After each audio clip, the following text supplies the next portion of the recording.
Today on episode number 913 of the School of Podcasting, we got a pop quiz. Those are always fun. We're going to talk about an exercise to do that can help if you're feeling like stopping your podcast, that old Podfade. And we're going to play a little bit of podcast whack-a-mole. Hit it, ladies. The School of Podcasting with Dave Jackson. Podcasting since 2005. I am your award-winning Hall of Fame podcast coach, Dave Jackson. Thanking you so much for tuning in. This is where I help you plan your podcast if you haven't launched. I help you launch your podcast if you got it planned. I help you grow your podcast if you're already up and going. And if you want to monetize your podcast, I can help with that too. My website, schoolofpodcasting.com. If you throw on a /listener to that, that'll save you on either a monthly or yearly subscription, which of course comes with a 30-day money-back guarantee. So if we stop the music right now, stop the music, stop it. I think it was the movie Speed with Keanu Reeves, man. And the bad guy said, "Pop quiz, hot shot." Well, I had one of those this week, and I failed miserably. And I'll talk about that in a second. But here's some things. It's a new year as I record this. It's January 2024. Happy New Year. Hope you had a good one. Hope you survived 2023. I've talked to a lot of people where 2023 was just icky and bad. So here's a quick question. Are you in all the podcast apps? Not just Apple and Spotify. Are you in Ghana? Are you in iHeart? Are you in Amazon? That's the one that always blows me away. Amazon. What? Yeah, which also gets you into Audible. Make sure that's done.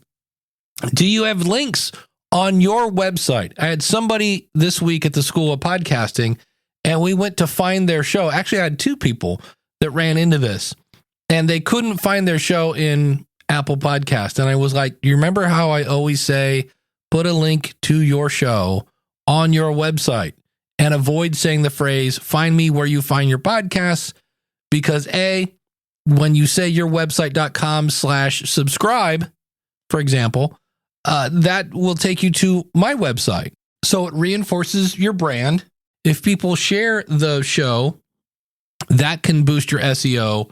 And so, or at least Apple and Spotify. I would throw Amazon on that list. And I'm not sure what to do with the whole Google thing at this point. I've been playing with YouTube Music just to check it out. I'm not a huge fan at this point. I am playing, of course, there are new podcast apps that do more things than the classic, shall we say, podcast apps do. If you want to participate in some of that podcasting 2.0 stuff. Here's another one. Do you have business cards? I'm going to Podfest in a couple weeks, and I looked at my business card and kind of went, Gugh, because they are podcasts to drive people to my website, which is fine. That's a style of doing it, but there's nothing in there if you want to contact me. And often at events, people are like, oh, yeah, we'll follow up later. And then they look at my card and they're like, what's this QR code thing? And my website, my logo, things like that. I need to have some contact information on it. I used to have two types of cards. One was for people to contact me, and one was, here's my show, go check it out. And I'm going to kind of combine those, which is another thing we're going to talk about today, trying things. Maybe we should try something different. Another one, do you have a domain that is easy to say or share? I've seen people that have been doing things like, myShowName.mediahost.com/7596843! ! Yeah, just tell your friends to go there. That's not going to work. You can buy a domain name. So let's say your business is Dave Jackson Enterprises, right? And you have Dave Jackson Enterprises whatever. You can buy something like myshow.com and point it at Dave Jackson Enterprises. So if you already have a website, you're like, I don't want another website. You just get another domain to make it in line with your brand. It's easier to remind. Because if I said, hey, it's the School of Podcasting. Hey, it's the School of Podcasting. Go to my website, redbrick.biz. You're like, wait, what? Red Brick? What? No, it's a weird disconnect. So get something that kind of goes, oh, yeah, that makes sense. So, and if you're wondering, mine is schoolofpodcasting.com. Do you have a way to capture ideas? If you're on Apple, I really like just good old-fashioned Apple Notes. There is voice memo on almost every kind of phone in some way or another. I use Evernote for a lot of stuff because the really good ideas are the ones you're like, ooh, I got to remember that. I'll remember it. And then about 4 o'clock in the afternoon, you're like, wait, what was the thing again? So capture those ideas. And do you have an episode in the can or an idea that is evergreen? Because there are going to be those times when life comes along and you go, oh man, I wish I had something I could put out. I'm not a huge fan of repurposing old episodes because I just say, hey, go to schoolofpodcasting.com/subscribe and you can follow the show there and get my entire back catalog. That's how I get people to listen to my old stuff, but I get it. Sometimes you get caught in a pinch. And then another one, and this is the one that I got caught on.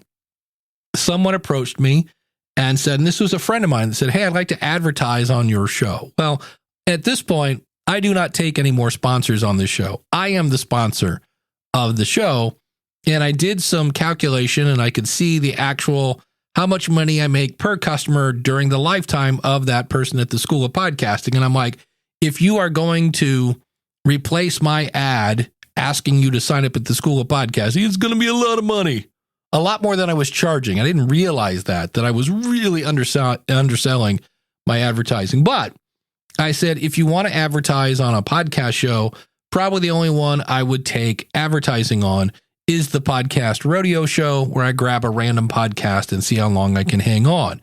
And I sent that email off and I was like, oh, if he comes back and says how much, I have no idea. And I realize that in many cases, you might be getting 30 downloads per episode. And you're like, I'm not even thinking about advertising. And that's a good thing, by the way. You should be focused on growing your audience, not monetizing the small amount of people that you have. And of course, there's always that rare exception that has a really super niche audience and they can monetize that. But the thought is, you might want to think about using something like Google Forms. There's all sorts of different apps you can use to make a form and asking people, hey, if you'd like to, and you can come up with some sort of lead magnet, but we're doing a survey. In fact, that's a good thing to do. We've talked about that. I'll put a link out in the show notes to an episode I did about how to do a survey, but you can do that. And that's where you can get their demographic information, right? The name, age, sex, how much money do you make? Do you have kids? Blah, blah, blah. All those kind of things. And that's something when you need it, you kind of go, oh, I wish I had done a survey, because now somebody's knocking on my door and they want to give me money and I have no idea what that is. Also, a survey can help you find out what's working and kind of what's not. And so keep that in mind. And last, but by no means least, this is one of the reasons why I wanted to talk about this. My buddy Neil Headley, he's been on the show before, does the Voice Inside My Head podcast, and he and I have been going back and forth. Neil is involved personally. He knows basically somebody boots on the ground in the Ukraine, and they're doing a GoFundMe. And Neil, being a compassionate person, said, let me see if I can rally the troops to get some donations. And so he reached out on all the social. He put a thing out on his show, The Voice Inside My Head, that said, hey, I will sponsor your podcast. I want to drive traffic to this website. And the website, if you want to check it out, is Arms Around Ukraine. And if you are a American that is spelling challenged, Ukraine is Ukraine, and it's armsaroundukraine.org. If you want to reach out to Neil, it's Neil at armsaroundukraine.org. But here's the thing. Neil, he's banging pots and pans outside, trying to get people's attention. Hey, everybody, I want to sponsor your show. How'd you like to help basically orphans and children that are, clothless, schoolless, homeless, etc.? Sounds like a pretty decent thing. I donated $25. I think you should too. But here's the thing. He didn't get a peep. And here's somebody going, I will pay to be on your show. I would not so much him as a guest, but I will pay to sponsor your show. And Neil was on the episode about how to make your ads entertaining. You're going to get a good ad. And it's weird. I remember Todd Cochran is the guy from Blueberry, right? And New Media Show. And Todd, for years, he might still do this, at Blueberry would try to group all the whatever women's sports shows together, and then they would finally get a sponsor. It's like, yes, we're trying to meet and advertise to the listeners of women's sports. And Todd would group 10 of them together and go, hey, we have enough downloads here to get an ad run. And he would reach out to all the independent podcasters that are like, I'm not making any money with my podcast. He's like, hey, I have a sponsor that fits your show. And he couldn't get them to email them back. So I say this as someone who I check my email multiple times a day. My biggest problem is I need some sort of filter more than what's in Gmail, because I just get a ton of horrible, bad pitches. People, I have a feng shui expert. I think he'd be a great guest on the School of Podcasting. No, I don't think so. But if you are interested in this, you can email Neil at armsaroundukraine.org. If you're looking for a sponsor for your show, you want to help homeless, shirtless, clothless, schoolless children in Ukraine, please email Neil at armsaroundukraine.org, because pop quiz, somebody wants to sponsor your show. Are you ready? The School of Podcasting. Yeah. We're going to talk about a technique that I believe was introduced by Toyota back in like the 70s. It's called the 5 whys technique. And the idea is you ask why 5 times and you will get to the root of the problem. And then I'm going to explain how you can kind of use this in a podcasting space. So, for instance, if you say, my show isn't growing as fast as I want, why? Well, sometimes we don't know why, but let's say you say, well, nobody knows about me. Okay, why? Well, because I'm not promoting in the right places. Why? Because I don't know where the right places are. Why? Because I don't know. Okay, well, that's when you go, well, what are you doing to learn about your audience and where they are? Because if you want them to know about your podcast, you have to figure out where they are. So you keep asking why. And so I'm saying that sometimes if you're not super happy with your podcast and you're thinking about quitting, you might want to ask, why are you doing it? Because it might be that in some cases you can outsource some of the stuff that you go, ugh, right? So for instance, I'm going to take this one. Now I realize for about the next 4 minutes, I'm going to be talking about me and who could care less, but I have to talk about what I know. I'm going to try to keep this part short. But why do I do the School of Podcasting? All right. Super simple. There are 2 reasons. Number 1, it brings in money. Number 2, I love to help people. I really do. And so I want to make money. I want you to join my membership site. Now, so there's 2 things there, money and my teaching itch. And so I'm not going to talk about the teaching itch, but I do love it when I have somebody come in that explains to me, and I can just see they're kind of timid about putting their content out. And when they finally do, I'm like, yes. But let's just stick with the money thing. Well, Dave, why do you want money? And in my case, my second divorce was really expensive, and I'm still in debt 9 years later. I think I'm still paying on that bad boy. And I, a couple years ago, moved into the house I grew up in that my dad just really let go. I mean, it was like, wow, is this bad? And so I want to fix up my house. Okay, well, why? Why do you want to fix up your house, Dave? Well, because this is where I grew up, and there's always a part of this where you kind of have to sit on the psychologist or psychiatrist, couch and go, well, I think to honor my parents, at least my mom, because she kept this house really nice when I was here, and it's sad to see it so run down. Okay, so that's some of the whys in there. And when you see your why, you go, oh yeah, I'm focused on downloads. I'm focused on monetization. I'm focused on reach, whatever the goal is. Maybe there are other reasons why you're doing your podcast. I'll do another one here. Why do I do the podcast rodeo show? Well, I'm hoping to direct people back to the School of Podcasting.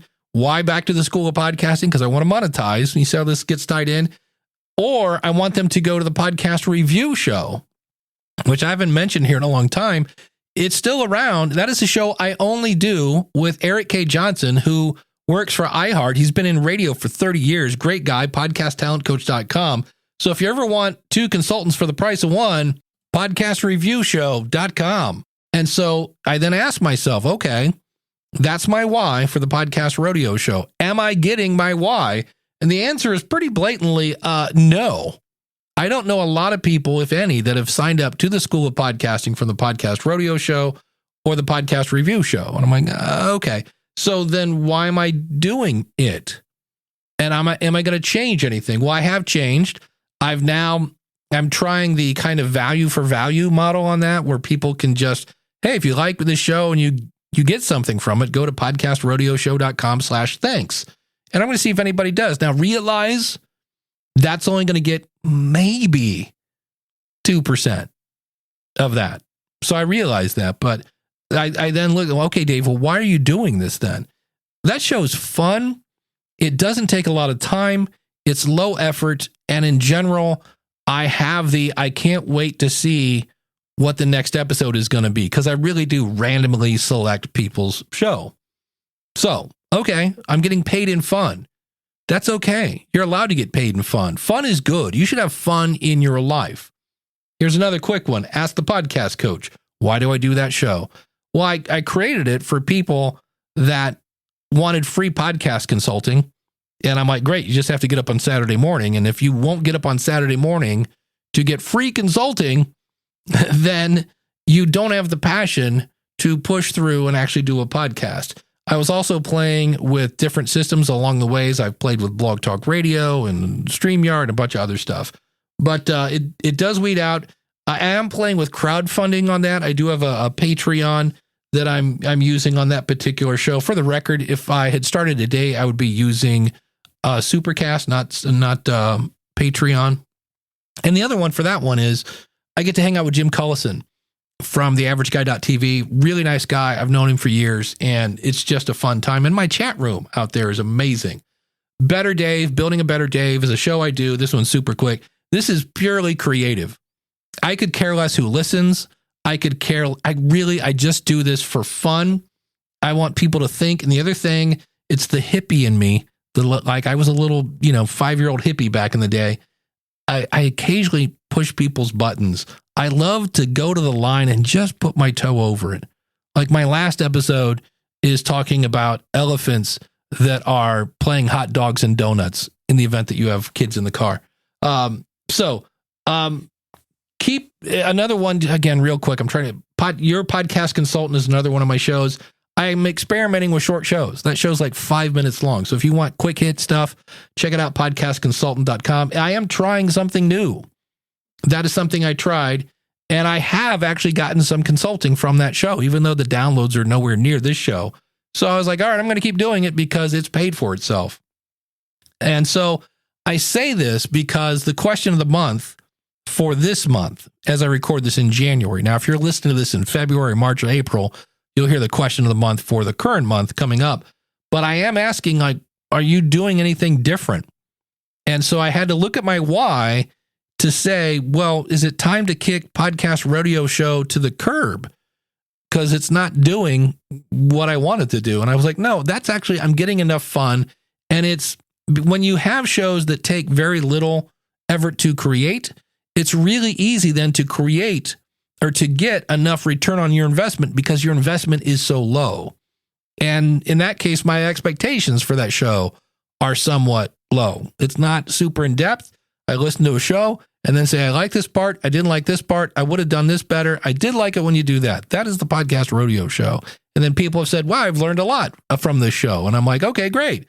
Hit the thanks button and we'll see what happens. But my point here is sometimes you need to know your why, because if you don't get your why and you focus too much on your who, you're like, Dave, I'm really niched down. I know exactly what I need to know about my audience. That is beautiful.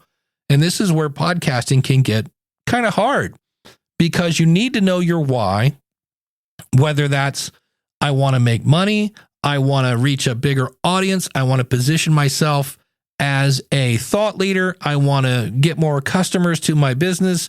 I want to create a relationship with future customers. Whatever your why is, you need to know that, and you need to know your who. And then the hard part is you have to overlap your who and your why. And where they overlap, that's your what, because you need to talk about something that's going to hold their attention while moving them, in some cases, ever so slowly to your why. If you don't get the why, you burn out. If you don't engage the who, nobody listens. As we continue to talk about, hey, are you ready?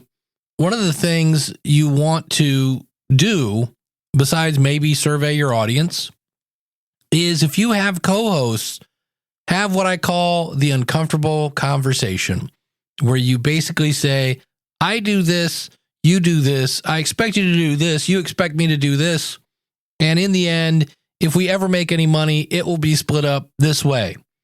And we are going to be publishing on this schedule. In fact, my buddy Gordon Firemark, if you go to Podcast Prenup, has all of these questions already laid out that you need to ask. And the reason I'm bringing this up is I see it more than I wish to. I do support at Libsyn.com. Use the coupon code SOP free to get a free month there.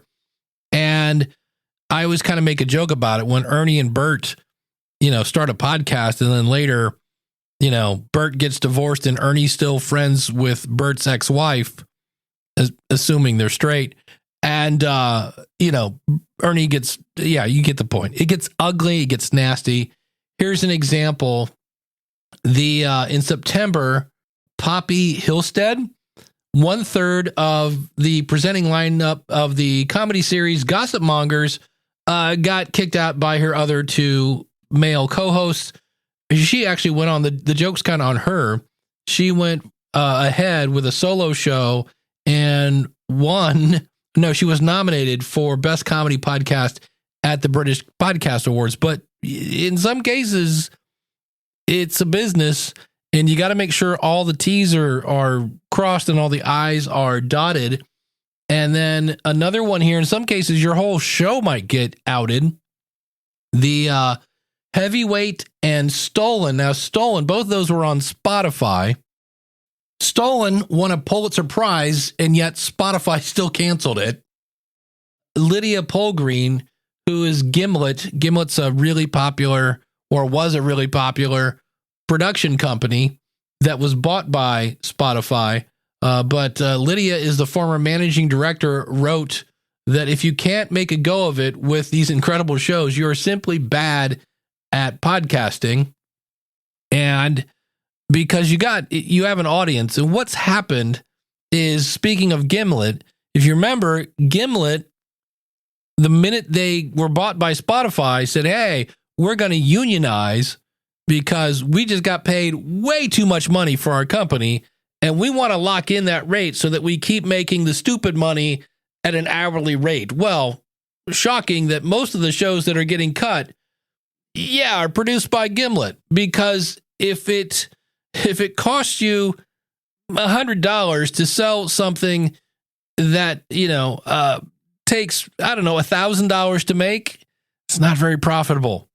And so here's another one, though. Speaking of this, as part of a new deal, right? People are like, hey, Spotify's learned.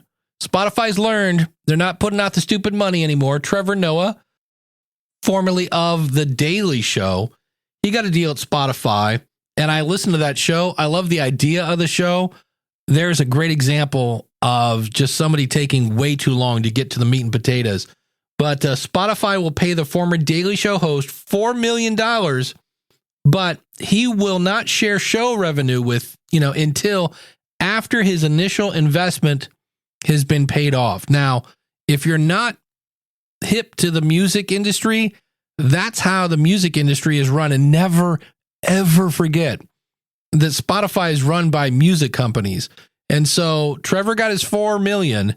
Great, because he's probably never going to see another dime, because what they do, and they've done this to musicians for years, and that is they just keep coming up with more expenses, and sorry, we're just not profitable yet.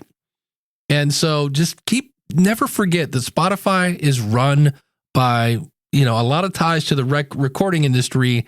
And unfortunately, the recording industry is the only industry that's never gone on strike.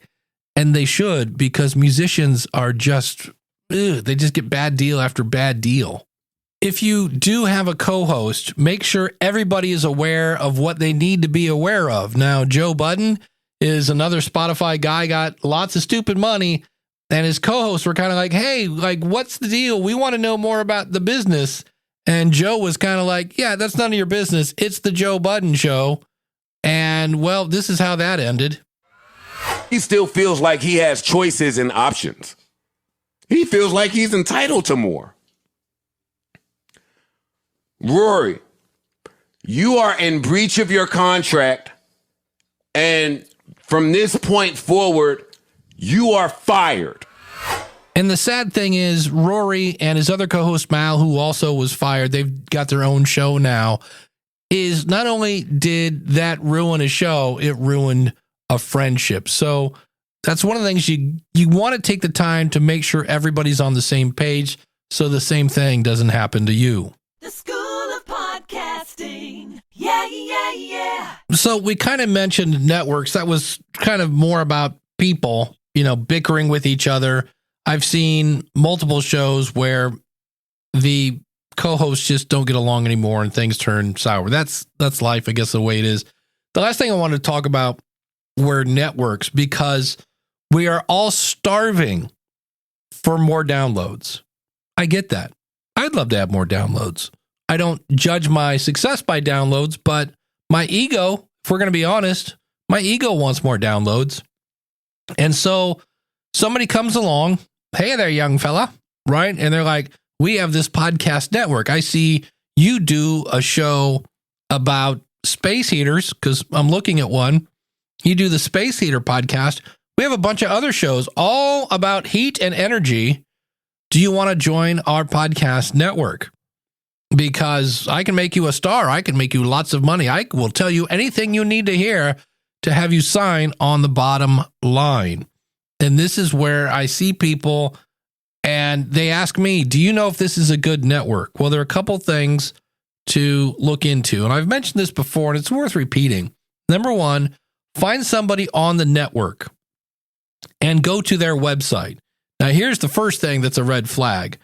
If there is no website for that podcast, so let's say I do the Space Heater podcast, and the only place you can find me is on theheaternetwork.com. There is no Space Heater website. Why is that? Because that's just bad practice. If I'm a DJ and I'm on terrestrial radio, I got my own website, because there's a really good chance that somewhere in the next 10 years, the genre of the station is going to change and I'm going to lose my job. And if I have my own website, I can take my audience with me to the next station and go, look, I've got a bunch of people following on my podcast if I'm smart, if I have a DJ, but I've got my followers, I've got my email list. And so if the shows on the network are only available on the network, that's just, in a way, I go, who preyed on these people? And that's EY, not pray as in I pray for you, although that may help in downloads. I don't really know. But if they have been basically sucked in by somebody who is a really good salesman in some cases, and they're just telling them what they want to hear, they get them on their website. Because the problem is then, what if, as we just heard, things go wrong and you want to leave that network? If the only place you've existed is at spaceheaternetwork.com, how's your audience going to find you? Do you think the owner of the network is going to let you do a farewell show to say, hey, everybody, find me over at davespaceheaters.com? No, because they want to keep the audience on them. So this is one of those where you really want to maybe hire Gordon Firemark. I mentioned him earlier. He's an entertainment lawyer, and say, hey, look at this contract. Am I going to get taken here? Because the one thing you have to realize is who owns the content while you're doing it. But in some cases, when you sign a contract, they own everything you've done to that part. So you just sold your brand. And I just spent about a half hour looking. I cannot find James Cridlin. If by chance you're listening, or if you know, there was a show, I believe it was 2 females. They were bought maybe by Spotify, but it was bought by a network, and they became a little diva-ish, maybe. I'm not really sure. I just heard they weren't the easiest to work with. And so they relaunched the show that they had launched without them. And they didn't really have a legal course because they had signed away their brand. So be careful with that. So who owns the content before, during, and after? Because in some cases, they'll go, we can let you have the stuff you made while you're on the network, but we're going to keep it as well. It's really, really sticky. And my favorite quote is from the book Make Noise by Eric Newsom. And he says, look, podcast networks don't make small shows big. They make big shows bigger. So if you're thinking that's the 10,000 download switch, it's probably not. And just get somebody to look at it. When I got my book deal for Profit from Your Podcast, I had some people that have worked with publishers before and look at it. And I was able to negotiate some things in that contract. Like I own 100% of my audio rights. And one of the things that's coming in 2024, I swear I'm raising my right hand here, is going to be an audio version of that book. Because, I'm a podcaster. What do you mean you don't have an audio version of your book? Yes, I know. I get it. But when I actually had somebody who really knew book contracts, he was kind of like, Dave, yeah. So if you want to buy that book, go to profitfromyourpodcast.com/book. And I may be lowering the price. You can have me autograph it. But when you buy one from me, I make more money than if you buy it from Amazon. But buy it wherever you want. Just buy it. But it's one of those things where you need somebody who works in that industry to look at it. So because in some cases, again, the sharks are in the water. Right now, I guess we can say that fitness season, where we're all trying to lose weight, also coincides with podcast season.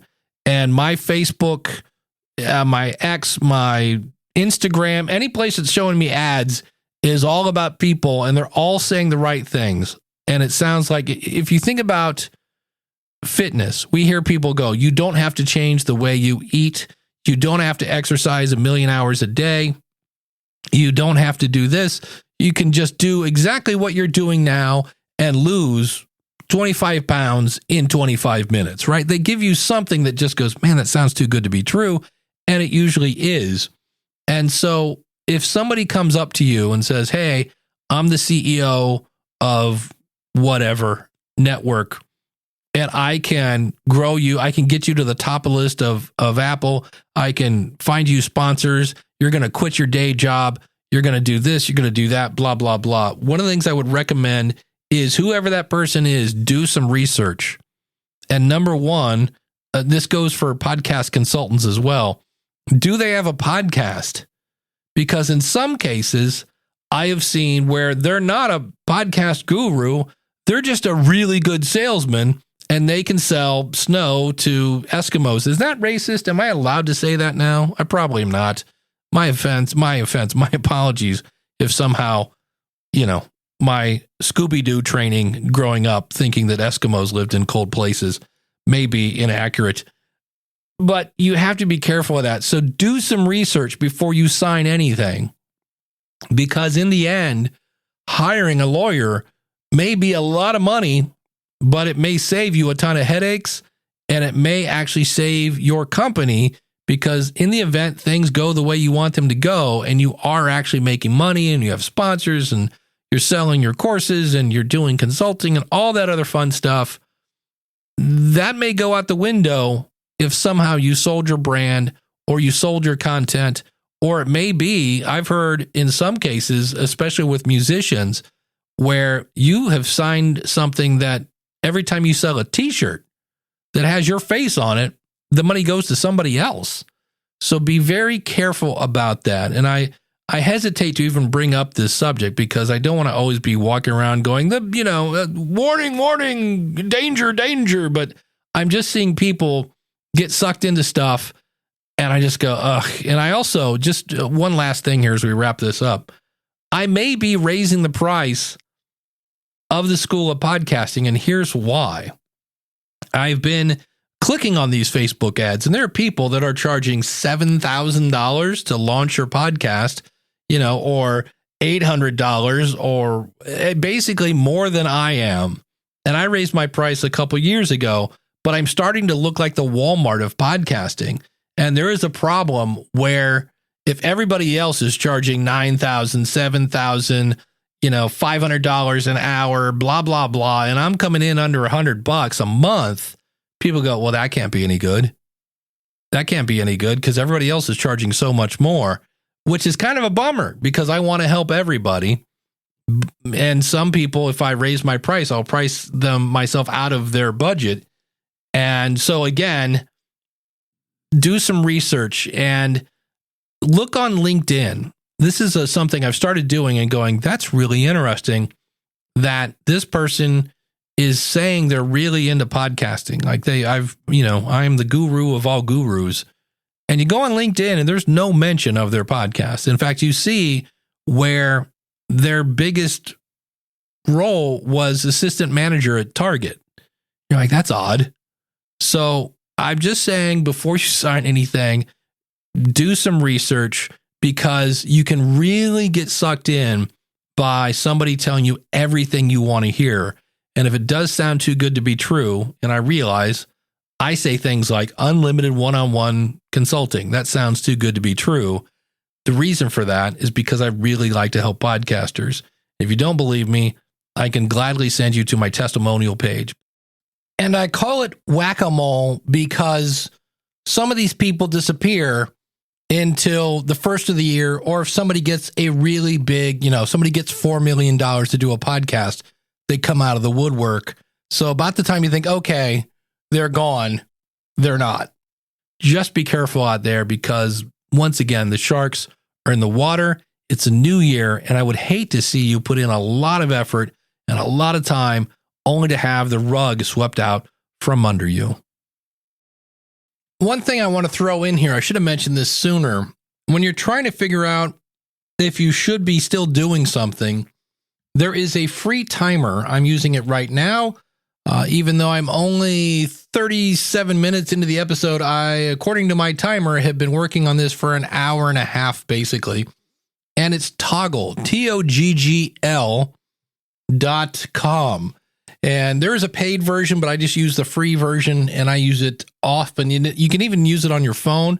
And here's the thing. When you do stuff like this, you can take it a little too far. So for a while, I had Toggl on my phone. I had it on every computer, and I was tracking every second of every day. And the problem was I was spending too much time analyzing how much time I was analyzing the time of you know what I mean? It was getting a little weird. I mean, I was tracking how long I slept. I have apps for that, things like that. So what I'm doing now is when I am either researching, that's another thing we often don't realize when we do an interview. I may do less interviews going forward. I might not. But here's the thing I noticed by tracking my time. There's the time you put in to research the guest. The interview, even though it's only 20 minutes, you were probably on Zoom, Squadcast, etc. with them for at least an hour. And then the editing, depending on how much planning you did. Remember, more planning equals less editing. And I was talking with the members of the School of Podcasting, and Craig from livewellandflourish.com. If you're not listening to that show, Craig is like this. He's got this just kind, soft voice, and he just makes you think. livewellandflourish.com. And he said, one thing about interviews is there are times when you can get that information and just deliver it solo in a much shorter package. We don't really need the story of the person and where they live and all that other stuff. And I was kind of like, But here's the thing. The biggest benefit, and I've said this from day one, of doing interviews is not, of course, we hope they share it with their friends. I've talked about that till they're blue in the face. Then do a different interview. But it's the relationship.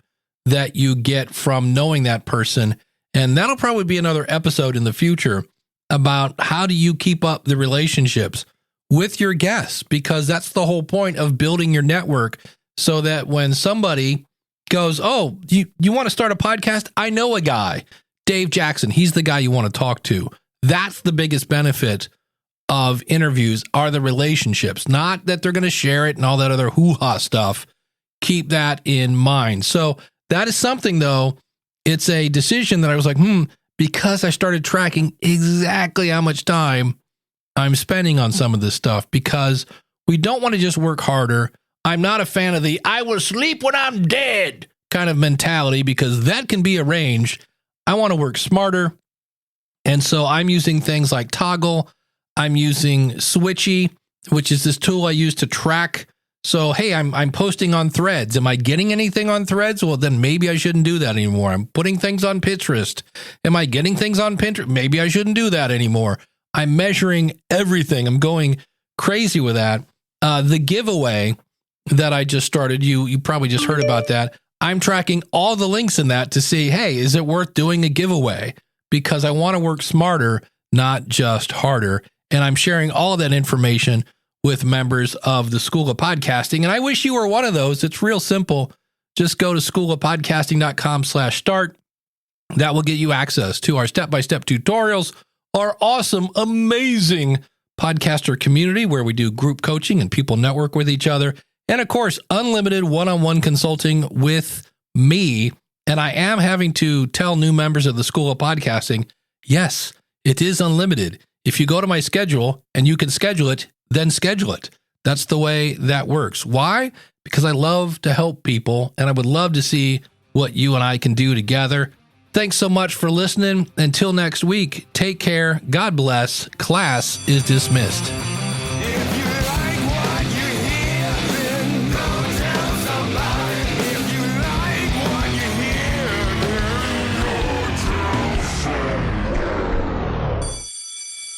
The comedian formerly of The Daily Show. The Daily Show. Nobody likes a Charlie in the box. Because in some cases, that person may not let you do a farewell show. Receive show. What was that? Eek. Extra expense. So I might be doing less shows. But here's the thing. The biggest benefit. I just said less shows, didn't I? I meant interviews. Dang it.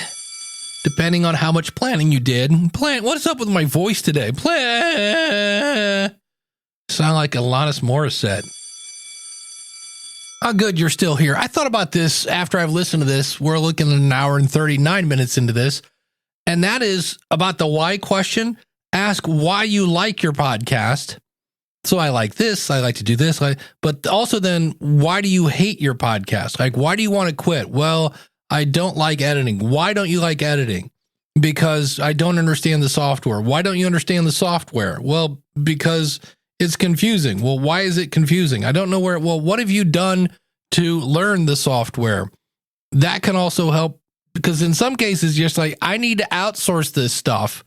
And that's an option in some cases, and not every option, but also ask, why do you love it? Well, it's creative. I feel like I'm being heard, or whatever it is. Do it that way as well.